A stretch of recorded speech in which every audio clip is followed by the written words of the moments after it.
Welcome to She Sells Radio. I am so excited to bring you a very special episode today where I'm actually going to be sharing a live training that I did along with my colleague, Ian Koniak. And Ian's been on the podcast before. I feel like this is the third time now, actually, that I'm sharing and featuring him here with my audience. He is a phenomenal leader in the sales space. He's actually a former coaching client of mine and was the #1 rep for Salesforce, which you got to be a really good salesperson to be the #1 rep for Salesforce. But he left a few years ago and went out and started his own coaching company. And he and I recently did a live training on a concept of abundance selling versus scarcity selling. And so if you want to know the sales mindset and strategies that multi-7-figure sales professionals use who have a lot of inbound leads, who have a lot of client opportunities and conversions, but aren't having to force, hustle, hard close, push the sale, then you want to tune into this episode. So we break down our personal perspective on abundance selling versus scarcity selling. You'll also hear some live coaching that we did with the attendees. It was really, really powerful. And so I wanted to make sure to bring you this episode and this conversation so that you could go deeper into it and hear for yourself. So without further ado, let's listen in on the training. Welcome, everyone. Hello, hello.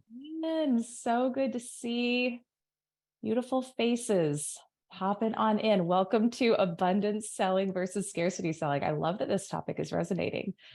Awesome. As you come in, just letting everybody in here, share in the chat where are you coming in from and what is resonating with you about this topic. Why did you, Ian and I were just talking about how awesome it is that we can share an invitation to this a couple days before and people rearrange their schedules to come on and talk. I know this is important. There we go. I know this is an important conversation, but we want to hear what's resonating with you about this, what spoke to you. You're here with us on a Friday morning or Friday afternoon or Friday at night, depending on your time zone. And we are grateful for you being here live with us. And we want to honor that today and cover, let's see, Ian, what we're seeing here in the chat. Okay. Columbia representing Daniel. What's up? Hiring slowed down a lot. Challenging economy. I'm curious why abundance selling you think will help you in a challenging economy. Yeah, I think he's smart to know it will, but I'm curious with you, Ian, what's connecting the dots there? Oh, Asheville. I think in a challenging economy, people get desperate, they get needy, they get I have to get the sale because there's not much opportunity, and that actually repels people. So when you don't feel actually as attached to the outcome, a lot of times that can drive the outcomes you want. So it makes it easier to sell in a challenging economy versus, oh my gosh, no buying. What do I do? I need to get this deal. Yeah, absolutely. Absolutely. Let's do this. Let's go ahead. Shout out to everyone popping in. If you're coming in here now live, we're so glad to have you. Type in the chat where you're coming in from and what is resonating about this topic. Why are you here with us on a Friday when you could be doing any number of things? Tell us what is speaking to you about abundance versus scarcity selling. We want to serve you today. Ian, do you want to take a moment and introduce yourself? I'll introduce myself and then we'll kick things off. I need diaper money. Congrats, Pavan, on having a baby. Yeah. I like that. People want to sell more, essentially, learn new sales techniques. I'm Ian Koniak. I'm CEO of Untap Your Sales Potential, and I spent 20 years in tech sales, and now I get to coach salespeople on how to sell in a abundant, outward-facing, service-oriented manner, which actually makes you sell a lot more when you use that approach. 100%, 100%. And if I could just say, because I have the pleasure of knowing Ian personally, amazing family man, one of the best in the business that you'll ever meet, truly heart of gold. I'm not trying to embarrass you. And I'm just saying, I think what's cool is what we get to do today is talk about how embodying these concepts of abundance and generosity will actually create way more revenue and way more sales for you. So it's a both and, It really does. Which is really fun. And which I think kind of flips the paradigm that so many of us have been taught on its head of to get ahead in sales, you have to hustle, force, compete. You've got to do things that are unethical. There's just so much that's taught that isn't true. And so it's just, Ian, I think you embody what we're talking about today, which is Thank you. great. Yeah, Yeah, absolutely. I mean, and you too. It's ironic, right? The less you need something, the more likely it is to manifest. And the more attached you are to it, like getting it, oftentimes that makes it that much more unattainable. So it's a bit 100%. ironic how this stuff works out. Yeah. I see a lot of familiar faces. If anybody wants to go on camera, you are certainly welcome to. Corey, Teresa, I see you guys there. If not, no worries at all. But Love it's it. always good. It's always good to see faces on these things. Agree.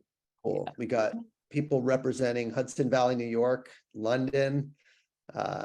Karen just worked on her business full time. Congratulations, Karen. Welcome to the other side.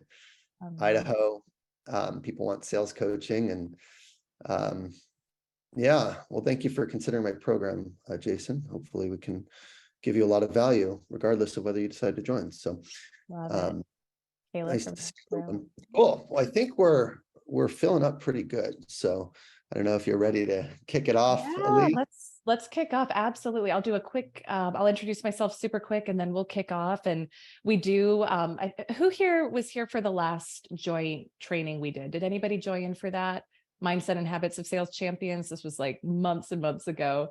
If you were here, then you know we like to keep it interactive. So we'll be monitoring the chat. I'd love if you have questions on what we're talking about, pop it in the chat. We are going to aim to have time for some live conversation and coaching with those of you who are here live too. So I always think that's fun. So yeah, I'm Elyse Archer. I'm the founder and CEO of She Sells and Superhuman Selling. And I think my heart and my mission is similar to Ian's, slightly different with my own angle on it, but spent many years in corporate, hustling and grinding my way to the top. Did a lot of what we're going to talk about today is not the right way to sell, but that was how I was taught and brought up. And found myself in my mid-20s, looking on the outside like I was doing great, having it all together, but on the inside, struggling a ton with anxiety, panic attacks, eating disorders, scarcity mindset, all of it.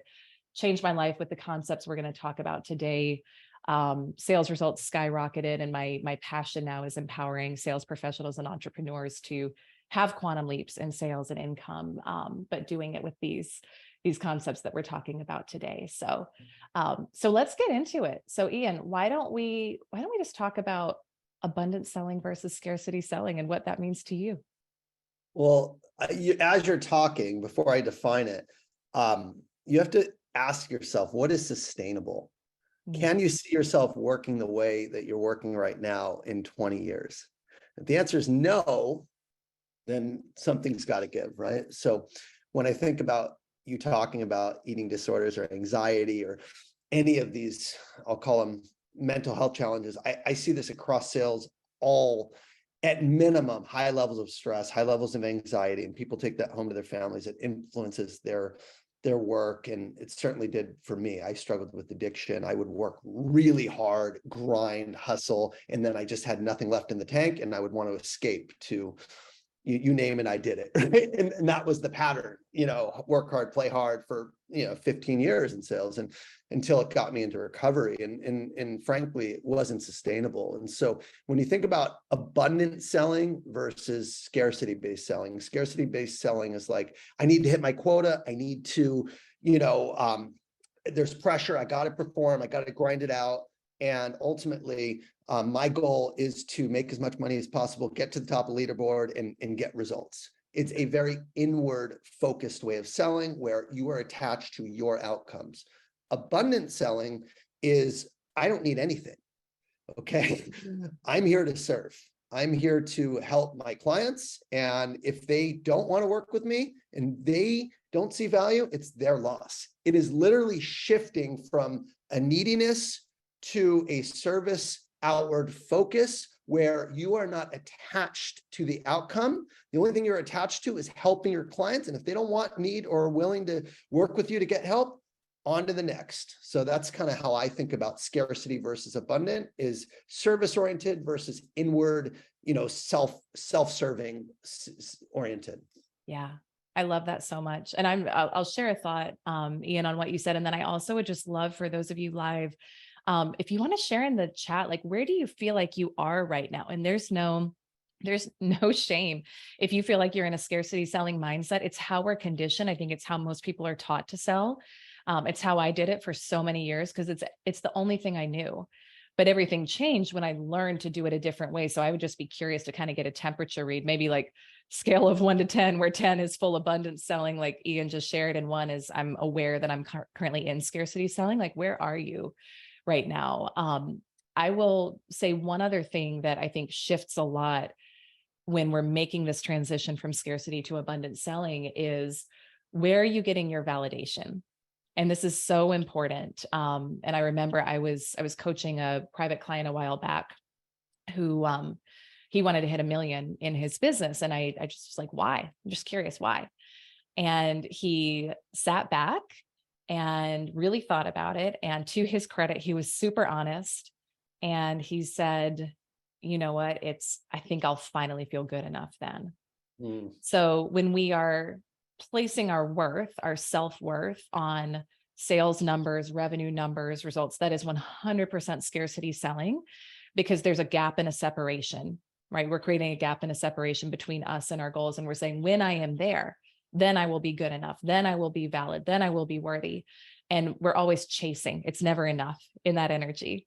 So to Ian's point, when you come from the standpoint of, I am always good no matter what, like I am good enough no matter what, and I have validation, I validate myself. That can be through your spiritual connection, whatever that looks like for you. From that place of wholeness and already being enough, we can tap into an energy of abundance in our selling, where we don't feel like we have to chase in order to be good enough. And it's interesting. And, Ian, we'll see how far we want to go down the rabbit hole today. But from that energy, you'll find that you draw in and attract way more, but you don't feel like you need it. Ian, is there anything you would add to that? Yeah, you're spot on. I think the question of where do you get your self-worth from is one that people, and certainly I, needed to come to grips with, because if I wasn't hitting my number, I felt like a failure. And it took me missing quota 3 years in a row, looking in the mirror and not even recognizing myself before I realized something had to change. And I'll tell you, the shift that we're going to teach you how to make today got me to #1 at Salesforce. And it was nothing to do with my selling skills. Ironically, it was having to do with being a person and showing up in a way that I could feel proud of every single day. And when you're seeking external validation, and external validation is money, recognition, status, anything that's outside of you, right? It's always going to fall short, because there's always someone doing better. There's always more money. There's always, a new year that you have to do it all over again.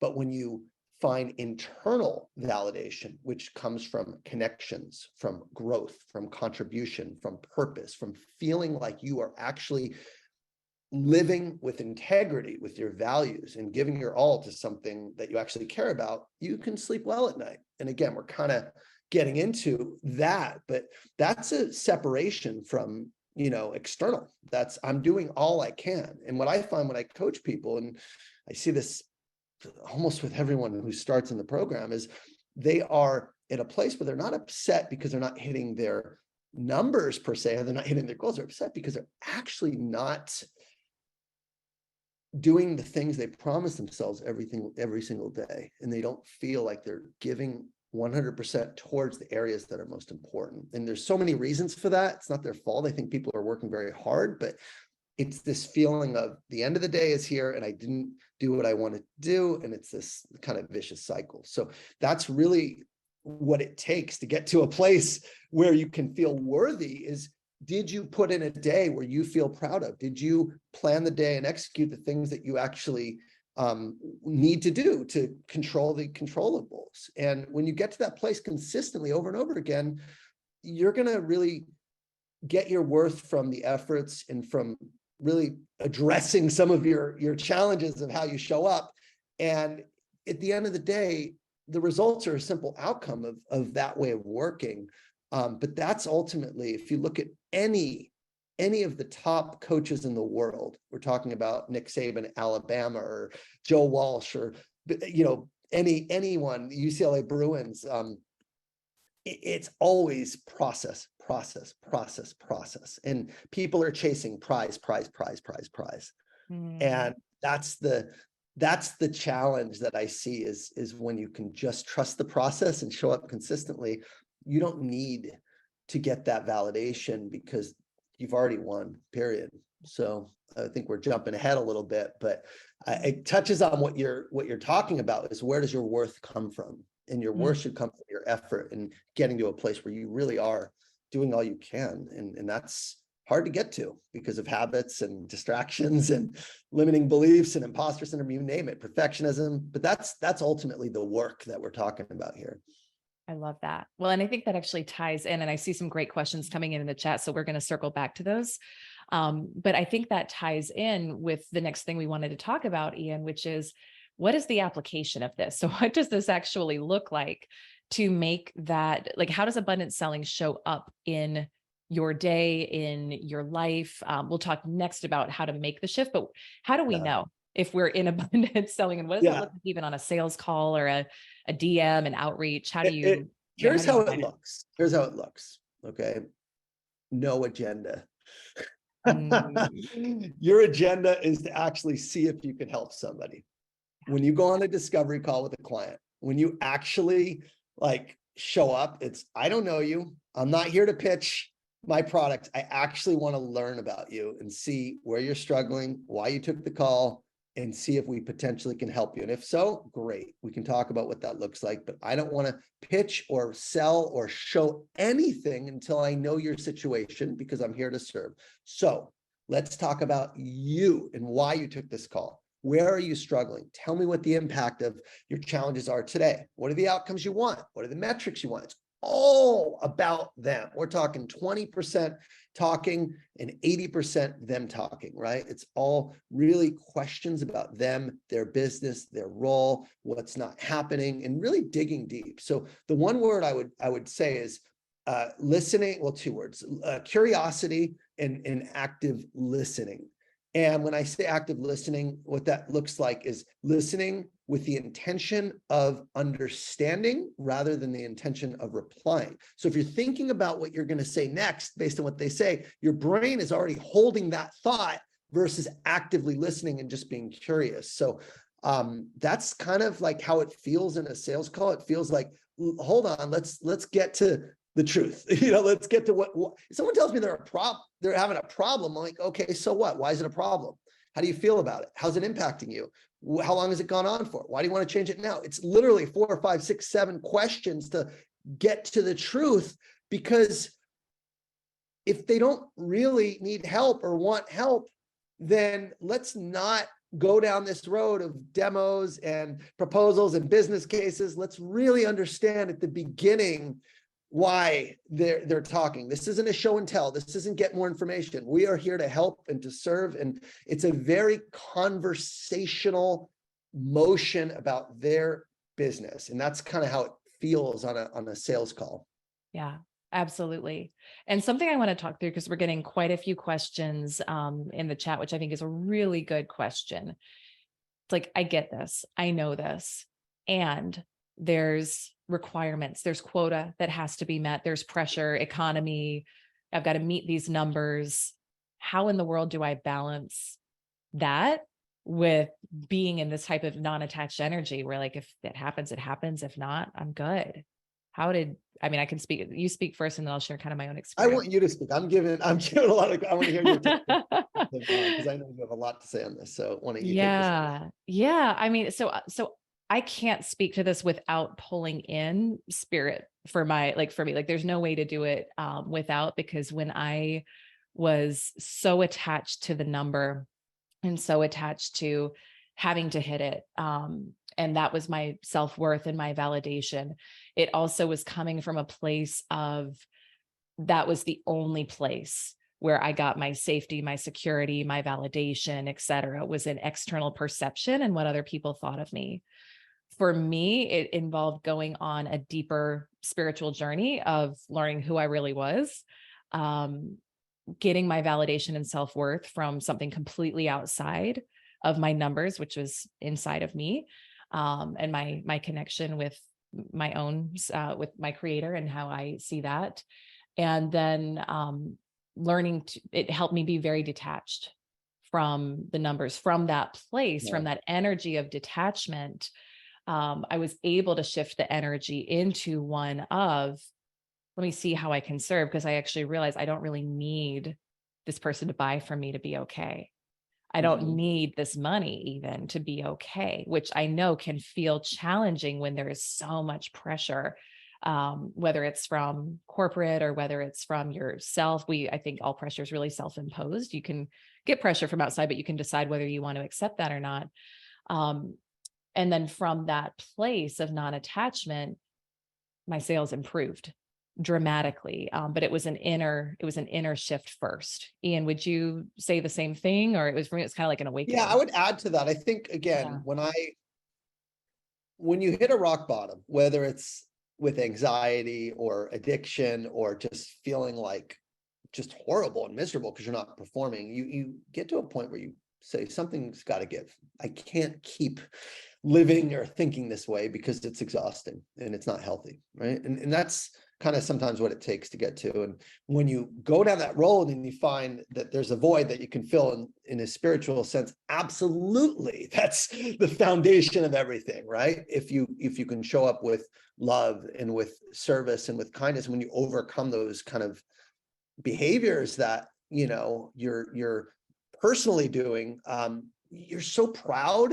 And if I can do this, I can do anything. Sales is nothing. I mean, that's really how I felt when I was able to overcome addiction, and it was like, this is easy compared to that, right? Saving my marriage, wow, this is really valid. So I think that personal piece is really important, to like look at yourself in the mirror and really work on yourself and do that deep work, and that's foundational. And once you've kind of done that, there is the reality that sales is a performance sport, and you are paid to perform. If you do not perform, you do not keep your job. That's a reality. That's what we're all here. We signed up for it. Okay. And so I don't want to dismiss or minimize the pressure aspect and the quota aspect, because that's our job and we have to do it. So here's the way I think about that: is the pressure I put on myself is the pressure to give a full day every day and execute on revenue generating activities, plain and simple. If I'm spending 6 hours a day out of my 8 or 9 hours I work, either creating, advancing, or closing pipeline, my numbers will come. It's the pressure on being able to say no to distractions, say no to time stealers, say no to admin work that doesn't matter, say no to everyone else and everything else, so I can stay laser focused and say yes to my goals. And that's the only pressure that matters, because if I do that, the goals and the income's going to come, and it always does 100% of the time. I do not have a single client that doesn't hit their numbers when they focus 6-7 hours on RGAs. It's inevitable. It is inevitable. It's all the other stuff that gets in the way. The average seller spends 2 to 3 hours a day on RGAs. It's all this inability to say no, spending too much time on things, perfectionism, fear, whatever like those. It's the mental game. That's where people need the work. So if you work on the mental game of being able to actually work on your discipline, work on your focus, your time management, your planning, your facing your fears, getting to executives, all these things, the numbers are an outcome. So my philosophy on this is, once you're doing everything you can to do your job to the best of your ability, right? That's all you can do. Put the pressure on yourself to get the right inputs every day, to show up every day, to focus and to execute on what you actually said you're going to do.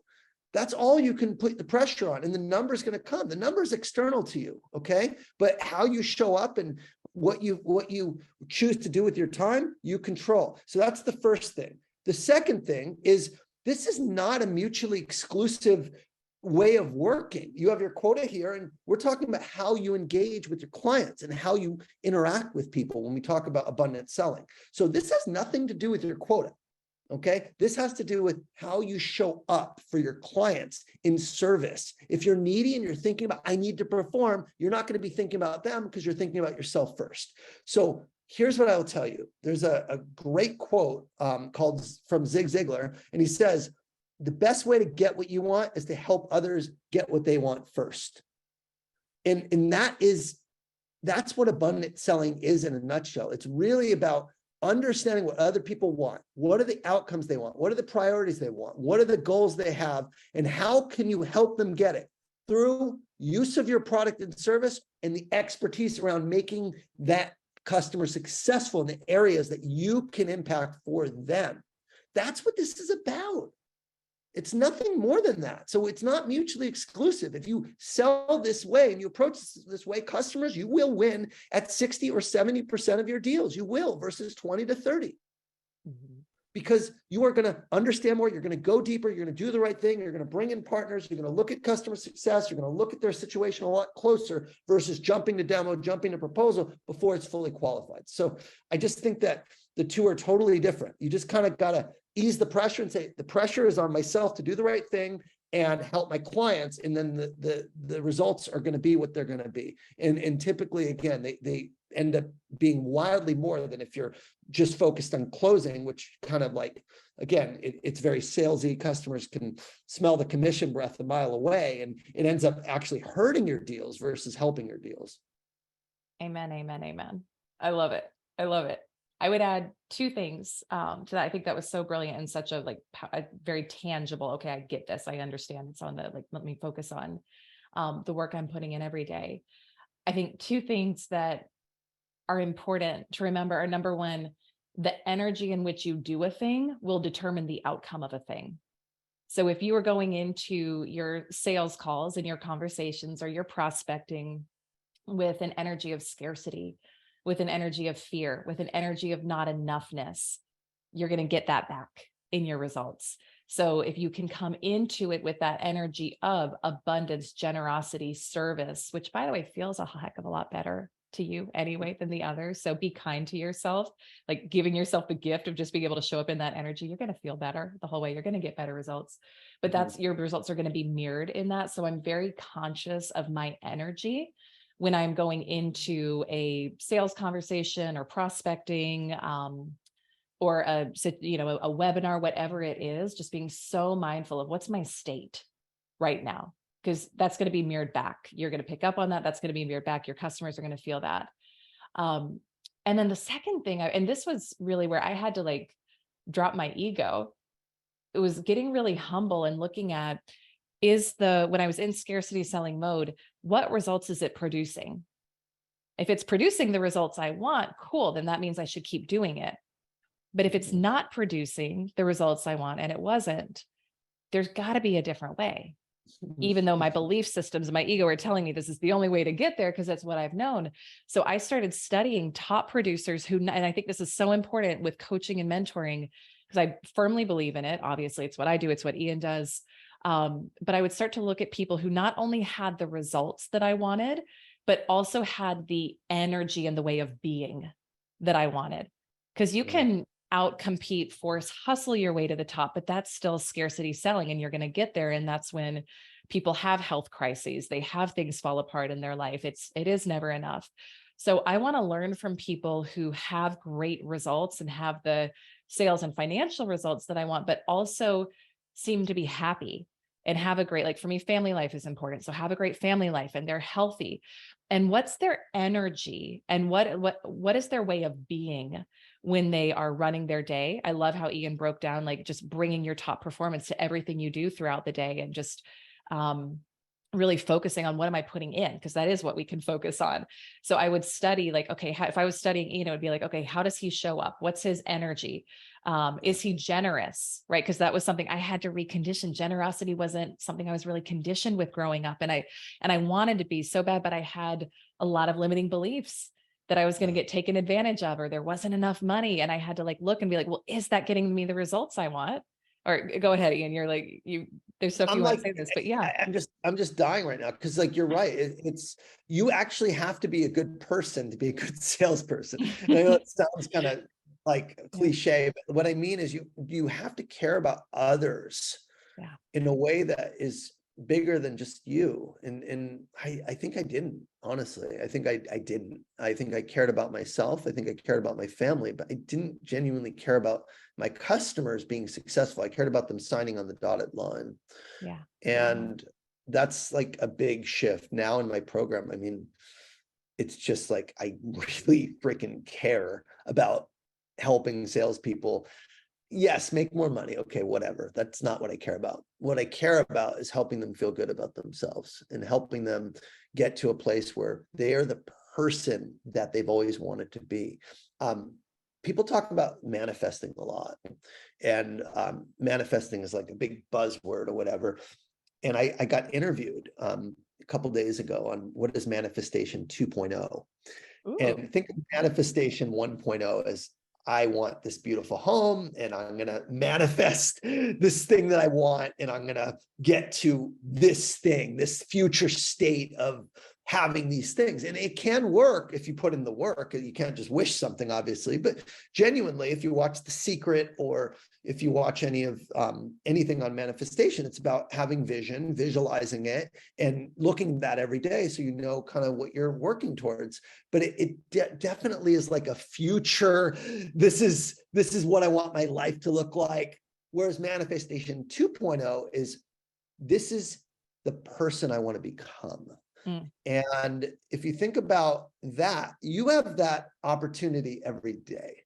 In other words, what I do every single day is going to determine how I feel at the end of the night. Did I show up living my values? Did I show up with integrity? Did I show up in service? Did I show up working hard when no one's watching? So that's, to me, what really I work on when I coach people is, how do you want to show up? What kind of person do you want to be? And how are you now? And if you can kind of bridge that gap, again, it doesn't matter. The neediness goes away because you don't need anything. Because ultimately what we need is to become the person we've always wanted to become, versus watching ourselves do these things that we know are not with integrity with who we want to be. So that's what I talked about with like manifestation 2.0, because ultimately, if you show up as the best version of yourself every day, Monday to Friday, the results are inevitable. It just doesn't, it doesn't work any other way. What happens though, typically is, people get frustrated. They're overwhelmed. What am I going to do? I have this big list and I abandon ship. I don't want to prospect right now. How am I going to hit my number? And they just get overwhelmed, and it's like they're defeated. Right? Versus, no matter what happens, these are the things I'm going to do today. This is specifically my goals. And regardless of how I feel, I'm going to show up. I'm going to do it anyway, versus letting that feeling of overwhelm or anxiety overtake them. And now they actually don't do the behaviors that they wanted to do. So if you think about kind of mindset, right? In terms of, I'm a huge practitioner of Stoicism, and I read the Daily Stoic every day. And it's just something I live my life by. The way we think about something, let's say quota, I got a big quota, determines how we feel, okay? And how we feel determines our actions, and our actions, okay, determine our results.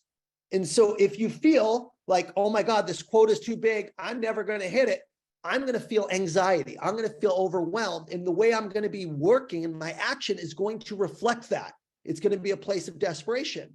Whereas if I take that same, I got a big quota and no one's hitting their number, okay, which may be the case for some places, and I take that same thing and say, this is a challenge, this is an opportunity, I got to get better, I got to grow from it, and if I hit this, I'm really going to stand out from everyone else in a tough market. Now I'm motivated, I'm inspired, and my actions reflect that. I show up with even more intensity, with even more excitement. So it's the exact same situation, but the way two people can interpret it is, one is scarcity, fear-based, oh shit. The other is, this is an opportunity for me to grow and get better and inspiring. So I just, again, what you're saying really resonates, because it starts with how you think and what you care about. And so, yeah, I just want to provide that context, because that's where everything starts, right? Is your thoughts about a situation. So you got to catch yourself, what story you're telling yourself, what beliefs you have, because that's going to determine how you act. And if you act in the wrong way, you're not going to get the results, and it's going to be a self-fulfilling prophecy, and vice versa. If you act in the right way, it's going to be a self-fulfilling prophecy. Yeah. I love that so much. It all, literally all of it stems from your belief systems, which by the way, were given to you and you can change them. So I think that's so important. I'm so agreeing with what Ian said, because this is to go back to the manifestation 2.0, which I like that phrase. You don't get what you want, you get what you are. So you can say, I want to hit this sales result. I want to hit this. Are you a match for it? And this is where people get it messed up, because they're like, oh, I'm going to manifest this. I'm going to sit on the couch. I'm going to and I'm going to visualize it and see it. And to Ian's point, that maybe occasionally, right? Occasionally, but it won't last. So if you want to create true lasting change in your results, you have to become a match for it. And that means, what are your thoughts about what you're doing? What are your feelings? And then what are the actions? So this is something I have my clients do, and I do it for myself too. Because it literally is, and I love how you said, it's like the real gift, the real prize is becoming someone who you're really proud of, and That's right. becoming someone that's actually the gift. You think that what you're going for is the money. You think that what you're going for is the sales numbers. The actual thing that you are going to be so elated with is who you transform into when you start focusing on being a match for what you want. And so just keep a note on your phone. This is something I do. And I have old personality versus new personality. And I'll look at, all right, what's my goal that I'm going for? And then what are the thoughts, feelings, and actions of someone who would have that goal manifested in their life? And this is part of the value of coaching and mentoring, is like, this is why I invest in the coaches I work with. I want to know how they think. I don't want them to give me a secret strategy necessarily. I want to know how they think, because I want to learn to model my thoughts off of theirs, because I know if I can learn to think in the right way, to Ian's point, I'm going to feel differently, and then I'm going to take different actions, which will get me a different result.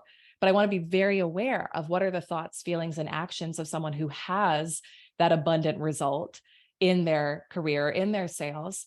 And then I also want to be very self-aware. So this is this concept in neuroscience called metacognition, where we become aware of our thoughts. And this is something that's so important, is just because you think a thought, it doesn't mean it's true. When you realize this, that your thoughts stem from your belief systems, most of which you were given from the age of 0 to 7, when you didn't have an analytical function in your brain to be able to determine, is what I just heard true? Is it true that money doesn't grow on trees? Is it true that scarcity is real? Is it true that little girls should be seen and not heard? Is it true that big boys don't cry? Are these things actually true? You didn't have the ability to decipher, so you picked up a bunch of junk growing up, is the bottom line. You were in a hypnotic brain state. You picked up a lot of beliefs that aren't actually true. So this is where mindfulness, meditation, consciousness, learning to identify, is that thought of scarcity true? Is it really true? Or is it in alignment with someone who has the result that I want? And we want to get aware and start writing down, what are the thoughts that I'm thinking on repeat every single day? What are the feelings that I'm feeling on repeat every single day? Anxiety, fear, overwhelm. Your body actually gets addicted to those feelings, and it will kickstart thoughts to trigger the feeling, the chemical feeling, because it's addictive. It's cortisol. And then what are the actions I'm taking every day that aren't in alignment with someone who has that result? And then daily, it's how can I get a little closer to being a match for the person who has the result that I'm looking at? So I review this almost every day, old Elyse versus new Elyse, because I'm constantly evolving and changing, just like you are. And in that process, when you focus on just becoming a match for what you want, and that match is someone who's generous, abundant, leans back, non-attached on sales calls, puts their focus on their work ethic and what they're doing every day, the results will naturally shift. So Ian, we can keep going, or if there's anything you want to add on to that. Yeah, I want to just kind of pull on this point. And again, it's like John Wooden has a great quote. He says this, and I use this a lot. It's success is the peace of mind in knowing that you're doing everything you can to become the best you're capable of becoming. Okay, that's what it is. And when you do that, the attachment goes away, because you're going to realize, oh man, I have a lot of work to do.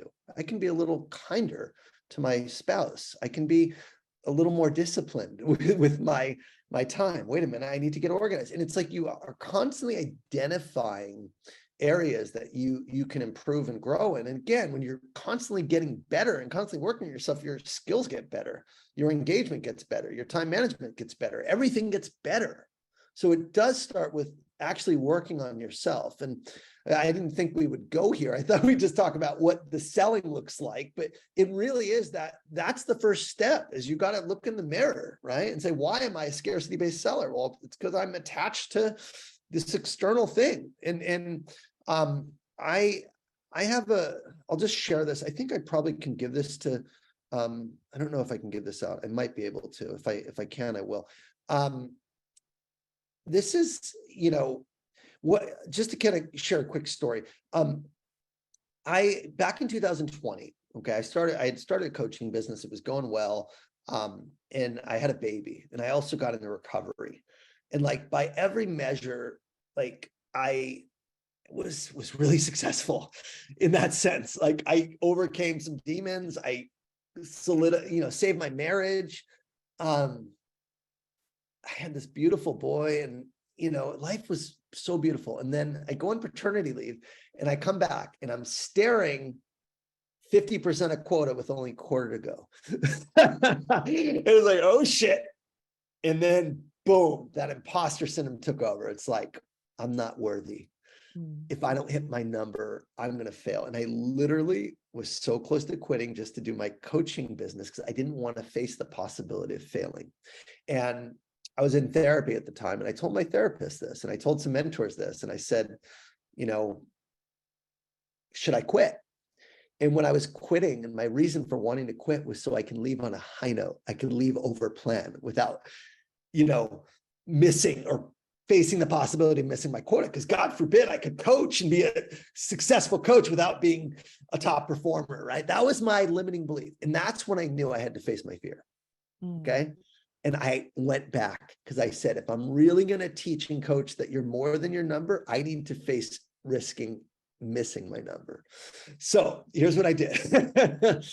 And it was very hard to do, but I said, I am going to leave nothing on the table. I am going to stop my coaching business. I'm going to just be laser focused on this one goal, because I want to leave with my head held high, saying I did all I can. I don't want to leave in a place of fear. I want to leave in a place of confidence. Regardless of what happens, I'm going to have a story to tell. If I miss it, I'm going to be able to sell, you know what? I was okay. I didn't die. I still feel good. And if I made it, I can tell a story of, hey, if you focus, if you're laser disciplined, if you really want something, you're going to get it. If you make that one thing your one thing. So either way, I got a story to tell. And every single day, I looked at a 12-week vision. I had 12 weeks to sell $1 million, and I wrote it down. And it was, I will build the muscles of commitment and self-discipline, which help me understand and inspire others for my coaching business. See, it wasn't about hitting the number. It was about doing the thing I didn't feel like doing. It was about facing my fear. It was actually about risking not, getting my worth from my numbers. And I said, I will grow, learn, and have a powerful story to tell from this experience, no matter the outcome. I will lean directly into my fears every day by doing what's uncomfortable. And here we go, the big commitment. I will sell $1 million in 12 weeks and finish over plan my last year in Salesforce. And I said this every single morning. And then I had a whole entire plan around it, right? In order to do this, I will prioritize Salesforce, plan and execute every day, say no to bad habits and distractions. And I said this affirmation, and I want to say it really, really powerfully. And it was this: every morning, today I will give it my all, because when I'm all in, there's no such thing as losing. Giving me all, my all means feeding my focus, starving distractions, staying positive, and focusing on the output rather than the outcome. So this ended up leading to me selling 1.1 million in 12 weeks. And it was all about becoming the person who shows up as the version of me that can actually sell $1 million. So it's not like, oh, this is what I need to do. It's all about, again, having a plan. I put together a plan. What was I going to do week by week to get there? And literally, I had a 12-week plan. I practiced my first 12-week year, which is a great system that I now implement with my coaching program. And it started with the vision. And it's all, again, about how can I show up where I leave nothing on the table? And that's a person who sets goals, who has the plan, who has the discipline, who executes. And when you do that, you cannot feel bad. You can't lose because you've done all you can. And that's what life is all about. And when you're doing that, okay, that is abundant selling. It's, I'm going to show up the best. I'm going to show up working hard in service of my clients, showing up every day, facing myself, right? And I did. And I'm sorry, but I see it over and over again. I see it with the hundreds of clients that I coach. They do this and the results come, and know where they come from? Usually they come from somewhere you least expect it. Some lead came out of nowhere, some opportunity that you didn't think was going to close, resurfaces. But God always rewards you when you show up with integrity, work really hard, and do the right thing. You get rewarded. You get that aha, pat on the back. Yes, you get your number. Yes, you hit it. Okay. But it's hard to do that. It's hard to do that. What I'm talking about, it's not easy to show up every day. I get that. That's why, again, mentors, coaches exist. That's why environment of other people to lift you up, to help you during these times of doubt. So anyway, I just want to share that story because it's so relevant to everything you're saying, Elyse, and it really does make all the difference. Because at that point, there's no such thing as losing when you get to that place where you've done all you can. So good. Oh my gosh, it's so good. There's so many people inspired in the chat right now. Wow.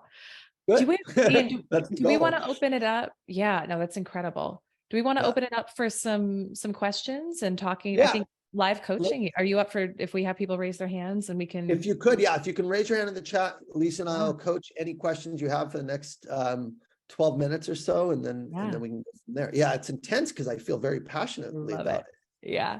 And I It's think the goal in life. It is the goal in life. It's all that matters. It's the only thing that matters in life is getting to be the person you've always wanted to be. And it's an everyday job, brother and sister. It's an every single day job. Yeah. And you can switch in an instant. I think that's what's so powerful too about what you're saying here, Ian, is like, if you're listening to this and you're like, man, I haven't been showing up that way, just decide you're going to do it now. Decide you're going to start now. Like, what would that energy be like? What would that intensity be like for me to start to bring into the things I can control every day? And what would the rest of today, you got rest of Friday, what would that look like for you? Right? And have fun with it. Does anyone want, so we've got some questions in the chat, which we can go through. Does anyone want to come off mute and share a question or be coached? I think this is a really good opportunity. Take advantage of it. There are no bad questions. If you have a question, somebody else does. I promise you, it's going to help somebody else by you asking your question. Awesome. Daniel, I see you've got your hand raised. Let's have you come off mute. Thanks, Elyse. I really admire your work. I've been following you. And I'm going to be completely honest. This is my situation. I joined the company. I received an underperforming team. I turned it around. Then I was up for a promotion. I'm a sales manager to a director. It didn't come because we got switched. I was going to be promoted to senior sales manager. I wasn't put up for nomination by my director. She had other thoughts. I feel like doors are closing in. I mean, my team started to underperform because our quotas got really increased this year. So I feel I'm in scarcity. That's why I'm here. And I don't know how to turn it around right now. You go first, Ian. All I heard was external, my friend. I heard doors are closing. I didn't get the promotion. My manager had other thoughts. You're already in that space of negativity where I'm screwed, I'm a victim. And the question is, how do you turn that into an opportunity? How do you say, this is going to make me hungrier? And I don't need that validation of a promotion. I don't need that. I'm here to serve my team. I'm hearing it's all about you, but your team is underperforming. As a leader, your job is to make your team successful. And it feels like you're making it more about you. So I'd say reframe, how can I do the right thing, which is show up for my team? Because if you're showing up, making it about you and your promotion, your team is going to suffer. The culture of the team is the behavior of the leader. And so I'd say this is an opportunity to say, none of that matters. My team is struggling right now. How can I be of service to them and make it not about me? And that's what an abundant leader is going to be doing in situations versus making it about you. That's kind of what I'm hearing right now, is just take the focus off yourself and really, your team is underperforming. What do they need? How can I help them? Versus my quota is too big, my manager didn't get the promotion, and it's going to change everything. Just how can I be of service and make my team successful? That's my number one job. It's not about me. Yeah. Thanks, Ian. Yeah. Elyse, you want to add to No, that? I love that. I would completely agree. And I think just a mindset shift, you've probably heard this, like the setback is the setup. So for anyone you meet or encounter who has any level of success that's remarkable, they went through an experience where it looked like everything was against them. And they had to decide in that moment, what am I going to make this mean? And so I think something that's a really powerful opportunity, and this is something I say to myself whenever it feels like stuff isn't going right. It's like, I'm thrilled this is happening because, I'm thrilled this is happening because, and then I make myself write a list. Why am I thrilled this is happening? Okay, I'm getting to develop resilience. I'm getting to whatever it is, right? I'm getting to expand and learn more about abundance and make that list to start to shift the energy into why this is actually positive for you.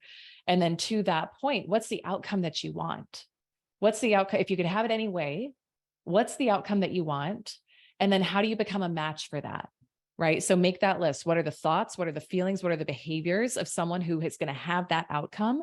And if you go all in and you do that and it doesn't happen the way that you think, it is literally because there is something better. That's all it is. When we're showing up in that energy that Ian has talked about today, but something doesn't happen the way that we want, it is only and always because there's something better for you. Right. But this is how I would approach it. So Yeah, it's happening for you, not to you. Mhm. It's a good reframe. It's happening for you, not to you. There's a reason you didn't get the promotion, right? And the minute you take ego and like step outside of yourself, you'll realize like it's so you can serve your clients. Your clients need you, right? Your AEs need you. It's happening as an opportunity for you to grow, essentially. Because whenever bad shit happens, that's a growth opportunity. And it's not bad shit. It ends up being great shit. It ends up being the best thing that could have happened, but you don't see it in the moment when you're just, again, this is happening to me. No, it's happening for you. The problem is the gift. The problem is the opportunity. Again, and it takes every day absorbing content, right? Mental toughness mantras, stoicism, faith, the way of the wise, you have to ingest every single day so you can have this mindset. Because if you're going at it alone, the world's against you, right? That's the thing. But when you're in a place of abundance, it's all for you. It's totally different. Whatever happens is for me. That's the way I look at it. If it's not good, it was not meant to be, right? And it's probably going to lead to something else. So thank you for that, Elyse. Akil, is that the pronunciation? Yeah. Did I get that Hey, right? Ian. Hey, Elyse. Hey. How's everybody doing? Good to see you. Welcome. Yeah, I like Thank your you. background. Way Thank to you. go. I appreciate that. Blue is one of my favorite colors.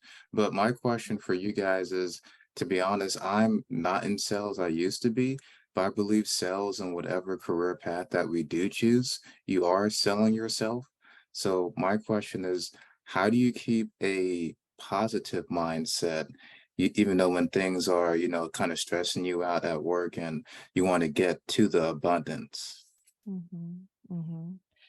I'll take it first if that's cool. I think Yeah, I think it's some of what we talked about. What are you looking at? What are you focusing on? Because there's two sides of everything, right? So there's things we can look at and say, that's really hard, that's tough, etc. Or you can look at what's the good in it, right? So like I'll just share like in our family right now, in the past 4 weeks, we've had a lot of transition. Ian knows what some of my clients who are here know about this. Lost our dog. And my husband unexpectedly had to move up to Maine, and I'm here with the boys on my own, and we're doing the transition. And there's been things that have felt really hard, like really hard. And because I know what I know, which is what we've talked about today, it's been like, what's the blessing? What's the gift? I'm being strengthened. Man, it's like, I know where I'm going. It's bigger opportunity, bigger stages, bigger platforms. I need to be a stronger person in order to be able to do that. So I focus on that. How am I being strengthened right now? Man, this is a gift. Thank you so much. Wow. Grief feels really hard, but I get to focus on how much I got to love my dog before we let her go. Right. Like it's like all of that. So what are you focusing on? And if you have a specific you want to talk through, we could like coach you on that, but it's all about what side of the stick are you focusing on with the situation? Absolutely. Yeah. Yeah, because right now, I've kind of changed my life a little bit in every aspect. I'm getting up earlier in the day, just trying to, conquer the day, getting up around like 7 o'clock instead of like 9 o'clock. And basically making sure I work out in the gym like Monday, Wednesday, Friday, so my body is in a good place, eating healthy with like salads and vegetables and fruit. And then, I'm even applying to go back to school to earn my master's degree. So, I want to be at a certain place in my life where, there is abundance. Right now I'm kind of getting by just fine and everything, which is cool. But sometimes for, a lot of us, even though that's not enough, we want more out of life. And that's kind of where, where I am right now. But while trying to keep that positive mindset, because I'll catch myself, oh, don't say that, we're going to keep it positive. We're not gonna, say anything negative. So I really want to stay on the brighter things of life. And at least what you're saying about, counting your blessings, I think that's really important. Just being able to account for everything and say, hey, it's not that bad. It's actually pretty good right now. Family is super important. Faith, like Ian, you're talking about, pray like twice a day. As soon as I get up, I'm praying. As soon as I go to sleep, praying. That's all we can do. That's all you can do, man. I mean, you just have to look at what you are doing. You're applying to get your master's, you're going to the gym, you're eating healthy, you're going to start feeling better. The key is to stay the process, right? Let those habits solidify and ingrain and become who you are. And then you could add more to it, right? You could, continue to stack what you're doing because now you have trust with yourself, and your confidence comes from keeping your word to yourself. So it sounds like you have a lot of really good things going. So kudos to you. I love that. Yeah. Thank you, guys. Go ahead. I was just saying thank you. Yeah. Elyse, I know we only have 5 minutes. I don't know if you wanted to take one more, if you wanted to talk about what we're going to abundantly offer. Yeah. Let's you and I talk about how people can go deeper with us if they want to. And then if we have time for another at the end, I think that's great. Yeah. You want to go first?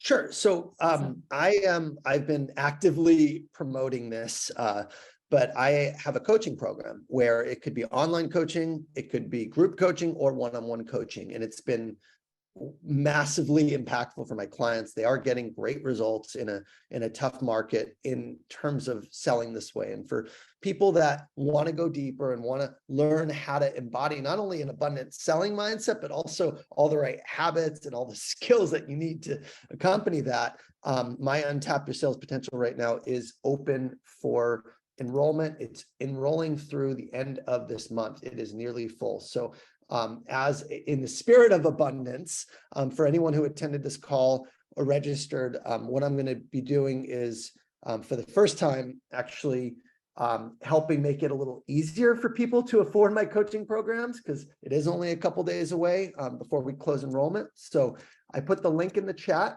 and I'm having a coupon code for anyone in this program. Any option you choose, whether it's group, one-on-one, online, or any of the payment options, the coupon code is going to apply. The coupon code is abundant. Okay, abundant.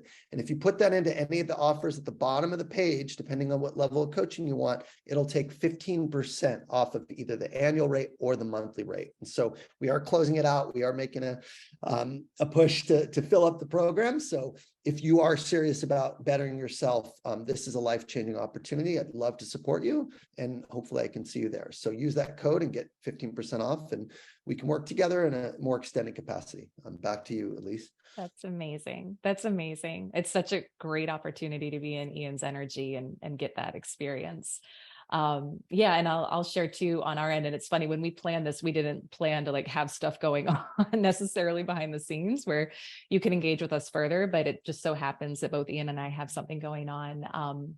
So we just wanted to give you the opportunity to go deeper if you want. So we just launched the first ever, I'm so excited, group program called Meet the $1 Million You.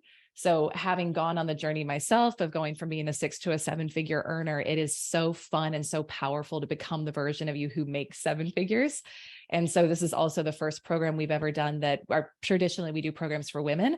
This is for everyone. So women, men, all of it, gender doesn't matter. And it's an 8-week immersive journey for you to tap into what's the mindset of a 7-figure version of me, what's the energy, and then what are the actions. And we're actually doing tactical strategy to help you scale to multi 6 and 7 figures in your sales and revenue too. And it's really fun. And we're having a great time. We kicked off this week, but you can still 100% get in. And we've got a code as well for $500 off. So I will put that in the chat. Put the link to the enrollment too, if you have it. Yeah, awesome. Thank They know you. the website. And the code is Million VIP. Yeah, you get lifetime access to recordings. So if you jump in now, you'll have access to everything we did this week, and you can join us moving forward as well. And it's really powerful. So beautiful. We got 2 minutes. Do we have a question, a comment, a takeaway? Does anyone want to raise their hand? If anyone wants some more coaching, we can, but there are a couple questions in the chat that we can go through if you want. If no one else has a live question, there's 2 that I can read out. So I have a live question. It's a little bit. Okay, go for it. Let's do the live coaching. Go ahead, Abby. Okay, different. And I asked this because Ian, I actually got the idea from you about managing fewer accounts, but focusing more on them. My question is, and I luckily have a really great company that is flexible with me, but you talk about revenue generating activities. Yeah. I'm doing a lot of managing the client because our operations isn't totally up to scale and not as many revenue generating activities. Obviously, I need the client to have a good experience for me to be able to continue selling them additional things. So what advice would you give to a seller in an organization who's in a new role? It's custom created, and we're still sort of figuring out how to manage to that. Simple, really simple. So if you're familiar with the Eisenhower quadrant or the book 7 Habits of Highly Effective People, there's a quadrant of where to spend your time. And what you're talking about is something that's not essentially either advancing, creating, or closing pipeline. With that being said, you got to get your clients healthy. Okay. And they're not going to buy more if they're not healthy. So I think where you're focusing is good, with this caveat: only if there's no customer success organization. You see, if you have a customer success manager or someone who's supposed to be doing that, and then you're taking over, you're actually doing a disservice because you're not letting that person actually do what they're supposed to do. And if they're not capable or not good at it, then you're doing a disservice because you're not escalating to leadership to get the right resources to serve that customer. So that will depend. Some startups don't have that in place, but most big companies do. And what I see is reps take over and they, basically do the job of the success organization. And that's not your job. Your job is to quarterback and to lead and to make sure that your team is doing what they're supposed to be doing and escalating accordingly. So that would fall into the delegate in the 4 quadrants. Okay. It's urgent for the customers, and it's important for them, but it's not important for your core role. So you need to delegate anything that's urgent for other people, but not important for you. So there's these 4 quadrants: important and urgent, important and not urgent, not important and urgent, and not important and not urgent. So this would be a not important and urgent because it's urgent for them to get healthy, not important for your category. Therefore, those things you delegate. So make sure your team is empowered to be successful, quarterback, hold them accountable, and escalate if needed. So you can get the right support if there's more resources needed or better people needed. That's your responsibility as a leader to call that into attention for your leadership team.